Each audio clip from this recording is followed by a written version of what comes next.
അങ്ങനെ ഇന്നത്തെ നമ്മുടെ പരിപാടിയൊക്കെ സ്പോൺസർ ചെയ്യുന്ന ആസ്റ്റർ മെഡിസിറ്റിയാണ്. കാരണം ഡാഡിക്ക് അവിടെ ഒരു ഹെൽത്ത് ചെക്കപ്പ് ഉണ്ട്. അപ്പോൾ എന്തായാലും ഒരു വഴിക്ക് പോകല്ലേ എന്ന് ഞങ്ങൾ കുഞ്ഞോൻ്റെ മോനെ ഞാനും ഉണ്ടെന്ന് പറഞ്ഞ് ഞാനും വണ്ടി കയറിയിരുന്നു. അങ്ങനെ ഞങ്ങളിത് ആസ്റ്ററിലെത്തി എത്തുന്നതിന് തൊട്ട് മുന്നേ ഞങ്ങളൊരു ചായയും കൊഴുക്കട്ടയും ഇലയുടെയൊക്കെ അകത്ത് കയറ്റി. കാരണം എന്താണെന്ന് വെച്ചാൽ ഹെൽത്ത് ആണല്ലോ നമുക്ക് മെയിൻ, അതുകൊണ്ടാണ് കേട്ടല്ല, പഴംപൊരി അവിടെ ഇല്ലാഞ്ഞിട്ടല്ല.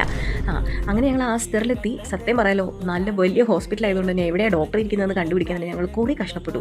അവസാനം മോട്ടുമൊയിൽ വഴി കാണിച്ച് എനിക്ക് പണ്ടേ നല്ല ശീലമുള്ളതുകൊണ്ട് ഞാൻ എങ്ങനെയൊക്കെയോ വഴി കണ്ടുപിടിച്ച് ഡാഡിയിലും കൂട്ടി എത്തി ഞങ്ങൾ.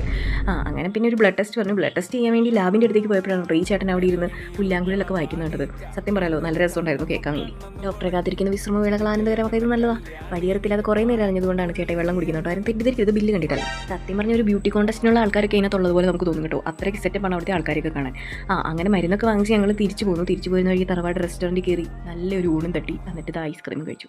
ഡാഡിക്ക് ഷുഗർ ആയതുകൊണ്ട് ഡാഡിക്ക് വേണമെന്ന് ചോദിച്ചില്ല. ചേട്ടായി പറഞ്ഞു ഞാൻ ഡയറ്റാണ്. പക്ഷേ അവസാനം ഇതാ എൻ്റെ ഐസ്ക്രീമിൻ്റെ പകുതി എടുത്ത് തിന്നുകൊണ്ട് ചേട്ടായി കംപ്ലീറ്റ് ഡയറ്റാണെന്ന് തെളിയിച്ചിരിക്കുന്നു. ഇതൊക്കെയായിരുന്നു എൻ്റെ ആഫ്റ്റർ വിശേഷങ്ങൾ എന്ന് സ്വന്തം ദിവ്യ.